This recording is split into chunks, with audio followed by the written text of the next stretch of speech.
देशातलं कायम चर्चेत असलेलं राज्य म्हणजे पश्चिम बंगाल. यंदा बंगालच्या निवडणुकीकडे देशाचं नव्हे तर सगळ्या जगाचं लक्ष लागलंय. इथं पहिल्या टप्प्यात 93% मतदान झालं, तर दुसऱ्या टप्प्यात सुद्धा असंच विक्रमी मतदान अपेक्षित आहे. बंगालची वाघीण म्हणजे ममता बॅनर्जी. त्यांची सत्ता उलटून टाकण्यासाठी भाजपनं आकाश पातळी केले. पंतप्रधान नरेंद्र मोदी, केंद्रीय मंत्री अमित शहा यांनी तर बंगालमध्ये भाजप सत्ता येईल असा विश्वास व्यक्त केलाय. तरीही ग्राउंडवरचं वातावरण मात्र वेगळंच काही सांगतंय. ममता दीदींनी सत्ता उलटवून टाकणं वाटतं एवढं सोपं नाही, असं बहुतेक विश्लेषकांचं म्हणणं आहे. दीदींची लोकप्रियता, आक्रमकता मोदींना खरंच भारी पडणार का, हे जाणून घेऊया आजच्या ह्या विशेष भागातून. नमस्कार, मी नितीन शिंदे बोलबिंदासमध्ये आपल्या सगळ्यांचं स्वागत करतो. पश्चिम बंगालमध्ये विधानसभेच्या एकूण 294 जागा. पहिल्या टप्प्यात 152 जागाकरिता मतदान झालं, त्यात 93% झालं. त्यानंतर दुसऱ्या टप्प्यातल्या 142 मतदारसंघासाठी बुधवारी मतदान होणार आहे. या टप्प्यात विशेषतः कोलकाता आणि दक्षिण बंगालमधील शहरी, उपनगरी आणि राजकीय दृष्ट्या संवेदनशील भागात मतदान होणार आहे. पश्चिम बंगालचं सामाजिक समीकरण तसं अतिशय गुंतागुंतीचं. राज्यात बंगाली, हिंदू, मुस्लिम, मतुआ, राजवंशी, आदिवासी, हिंदी भाषिक स्थलांतरित, गोरखा आणि शहरी उदारमतवादी अशा विविध मतदार गटांचा प्रभाव आहे. यातील हिंदू व मुस्लिम असे दोन्ही घटक ममतांच्या बरोबर आहेत, पण हिंदू मतांची भाजप व तृणमूलमध्ये वाटणी आहे. वाटणी म्हणजे त्याच्यात काही एकसारखी मतदान होणार नाही, वेगवेगळ्या लोकांना मतदान होऊ शकतं. भाजप सोबत 50% हिंदू समाज आहे, तर तृणमूलकडे 40 ते 45% हिंदू मत आहेत, म्हणजे अर्धे अर्धे आहेत. मुस्लिम मतदान मात्र बहुतांशी ममतांच्याकडेच आहे. शिवाय इतर समाज घटक सुद्धा कमी अधिक प्रमाणात ममता दीदींच्याकडे दिसतात.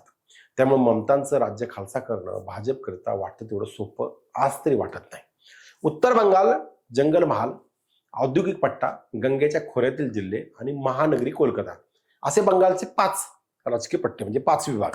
जंगलमहाल आणि बंगालमध्ये भाजपचा प्रभाव आहे, परंतु दक्षिण बंगाल आणि कोलकाता परिसर आणि इतर ग्रामीण पट्ट्यात तृणमूलची मजबूत पकड आपल्याला दिसते. दीदींच्या सर्वात मोठा दीदींचा जर काही प्लस पॉईंट असेल तर त्यांनी सुरू केलेल्या योजना आहेत आणि ते यशस्वीपणे सुरू आहेत. त्यांच्या लक्ष्मी भंडार योजनेची महिलांमध्ये प्रचंड क्रेज आहे. त्यानुसार प्रत्येक महिलेला 1500 रुपये मिळतात.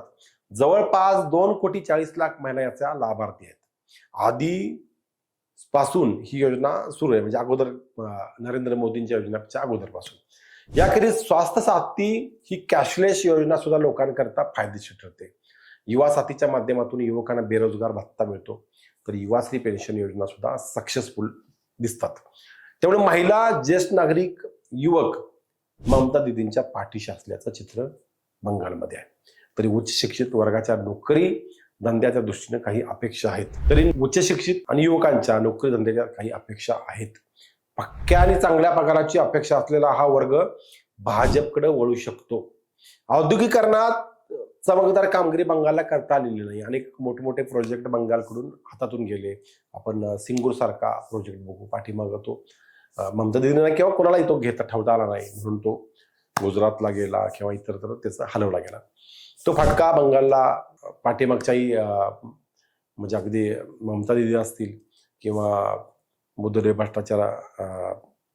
भट्टाचार्य असतील किंवा या अनेक लोकांना त्याचा तो बसत आलेला होता. त्याचबरोबर बंगालमध्ये सगळ्यात मोठा मुद्दा आहे तो घुसखोरीचा. हा सुद्धा मुद्दा घेऊन भाजप ममतांच्या विरोधात वातावरण तापवते. त्याचा काही प्रमाणात भाजपला फायदा होऊ शकेल. सत्ताधारी पक्षाला अँटी इन्कमसीचा धोका असतो, तसा ममता दीदींना सुद्धा आहे. पण दीदींची लोकप्रियता, साधी राहणी, दिल्लीच्या सत्तेला टक्कर देण्याची धमक, लढाऊ बाणा, पारदर्शकता, लोकांमध्ये सहज मिसळणं या गोष्टी त्यांच्याकरिता अनुकूल मानल्या जातात.